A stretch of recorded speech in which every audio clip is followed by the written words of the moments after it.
नमस्ते दोस्तों, TRS clips Hindi में आपका स्वागत है। सब्सक्राइब कीजिए, बेल आइकॉन दबाइए एंड एंजॉय द क्लिप। आपने कभी भी लाइफ में टेंशन को महसूस किया?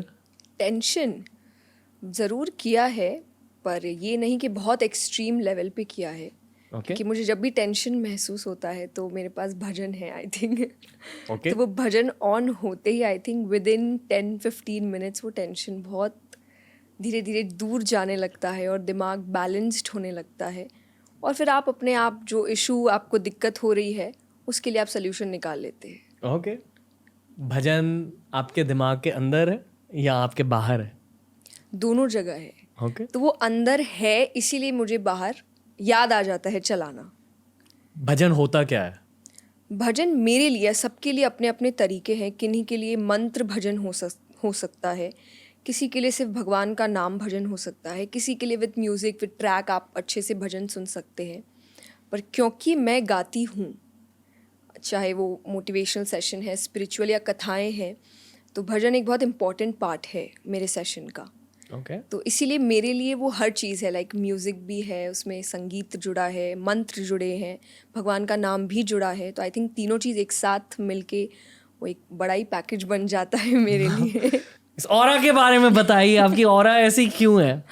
ये मुझे सच में नहीं पता एंड आई रियली वांट, मतलब मैं सच में चाहती हूँ कि मैं एक बार आपके साइड आके ये जानूँ कि ये क्या है। ये क्यों बोला जाता है। पर मुझे ऐसा लगता है कि ये क्योंकि मैं अंदर से बहुत खुश हूँ और हर वक्त हर चीज़ में हर सिचुएशन में भगवान से जुड़ी हूँ। तो जब उनका ऑरा कनेक्ट होता है, मैं कथा में एक बात कहती हूँ कि भले का संग हो तो सब काम भले ही भले होते हैं। एंड मेरी संगत हमेशा भगवान होती है कि वो हर वक्त मेरे साथ है, तो मेरे काम हर काम अच्छे ही होते हैं। तो शायद वो उनका ऑरा है जो रिफ्लेक्ट हो रहा है। हमारी एक और गेस्ट आई थी, अंबिका देवी जी। उन्होंने भी ऐसे ही कुछ कहा। उन्होंने कहा कि वो हरे कृष्णा महामंत्र हमेशा जापती रहती है अपने दिमाग में।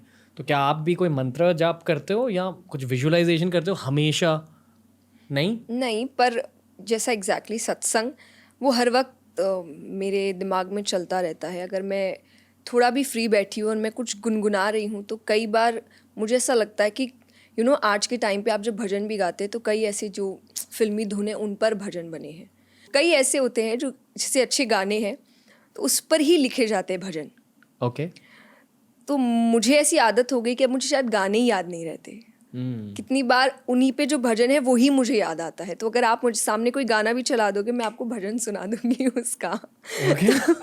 तो मैं गुनगुनाती भी रहती हूँ। तो वो हर वक्त अपने आप वो एक बहुत ऑन स्पॉट वाली चीज़ है कि मैं सोच के नहीं करती कि मैं मंत्र का जाप हर वक्त कर रही हूँ। अगर मैं खाली हूँ तो अपने आप वो भजन निकलता है, अगर मैं खुश हूँ तो अपने आप वो भजन निकलता है। आपके सांसों में भी मंत्र और भजन होता है?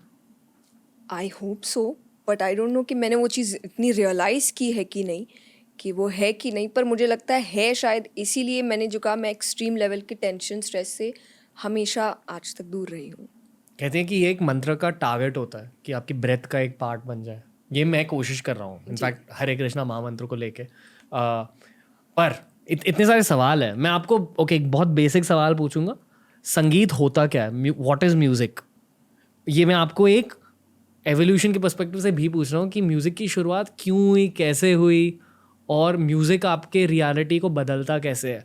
बहुत लोगों को ये लगता है कि उन्हें इस सवाल का जवाब पता है, बट आई डोंट थिंक इस सवाल का असली जवाब किसी को पता है। म्यूज़िक होता क्या है? मुझे ऐसा लगता है कि एक तो आपका बॉडी बहुत मेजर परसेंटेज वाटर कंटेन करता है और वाटर और साउंड का एक रिलेशन हमेशा से है। जो मैंने अपने मेंटोर से बात की थी मंत्र चैंटिंग के लिए, तो उन्होंने कहा था कि आप जब भी मंदिर या सत्संग जाते हैं वहाँ एक अलग तरीके का आपको पीस महसूस होता है, जो एग्जैक्टली सेम मंत्र आप घर पे करेंगे तो नहीं होगा, क्योंकि मंत्रों का जाप भी एक तरीके से होता है। तो वो जब वो जाप सही तरीके से होता है तो कहीं ना कहीं जो कहते हैं ना कि आप बैलेंस्ड होने चाहिए, तो शरीर की हर चीज़ बैलेंस में होनी चाहिए, कुछ भी अति नहीं होना चाहिए। अति अंततः क्षति किसी भी चीज़ की। ओके। तो जब आप सही संगीत सुनते हैं तो वो आपको बैलेंस में लेकर आती है, वो सही संगीत होता है। अगर कोई भी संगीत आपकी फीलिंग को एक्सट्रीम कर रहा है तो वो आपसे हो सकता है कि एक टाइम बाद गलतियाँ करवा सकता है। चाहे फॉर एग्जाम्पल कि आप बहुत दुखी हैं और कहीं आप ऐसा गाना सुनो जो आपको और दुखी कर रहा है, तो क्या वो आपको आगे के डिसीजंस अच्छे से लेने देगा? नहीं, तो वो गलत संगीत है। तो संगीत, इसीलिए आध्यात्मिक संगीत या भगवान के मंत्र, ये कहा गया कि ये आपके अंदर एक बैलेंस लेकर आते हैं, आपको जो कहा टेंशन फ्री करते हैं, स्ट्रेस को रिलीज करते हैं, कंसंट्रेशन बढ़ाते हैं। क्यों? कोई कारण होगा ना। तो वो यही कि सही संगीत आपके शरीर के हर चीज़ को बैलेंस में लेकर आता है, वही संगीत सच्चा है। तो भारत में लोग सैड सॉन्ग्स क्यों सुनते हैं? क्योंकि आपका, मैंने एक पॉडकास्ट देखा था अमोघ लीला प्रभुदास जी के साथ, कि उन्होंने भी ये बात कही थी कि हम मन के बोले बोले चलते हैं।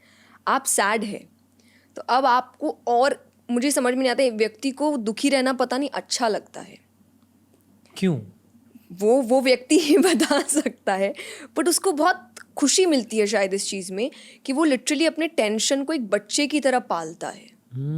चाहे वो ओवर थिंकिंग में है, चाहे वो और बुरी सिचुएशंस को सोचने के बारे में है, या अपनी ही सिचुएशन को बार बार कोसने के बारे में है, जबकि उसको भी पता है कि नेगेटिव चीज़ को पॉजिटिव चीज़ से टाला जा सकता है, पर वो उस वक्त वो नहीं करता। फॉर एग्जाम्पल, आप दुखी हैं तो आपको हैप्पी सॉन्ग सुनना चाहिए ना, सो दैट आप खुश हो, ये बात आपको पता है, पर आप सैड सॉन्ग ही चलाते हैं। तो आप अपनी प्रॉब्लम को एक बच्चे की तरह पाल रहे हैं, उसको खिला रहे हैं, पिला रहे हैं, बढ़ा रहे हैं। फिर जब वो बहुत बड़ा बन जाता है तब आपसे वो हैंडल नहीं होता। टीआरएस क्लिप्स हिंदी के इस क्लिप देखने के लिए थैंक यू दोस्तों, लव टू यू ऑल। नीचे हमने लिंक किया है इस पूरे के पूरे पॉडकास्ट को, यानी पूरे एपिसोड को, उसके नीचे हमने लिंक किया एक ऐसी प्लेलिस्ट को जिसे देखकर आपको बहुत मजा आएगा।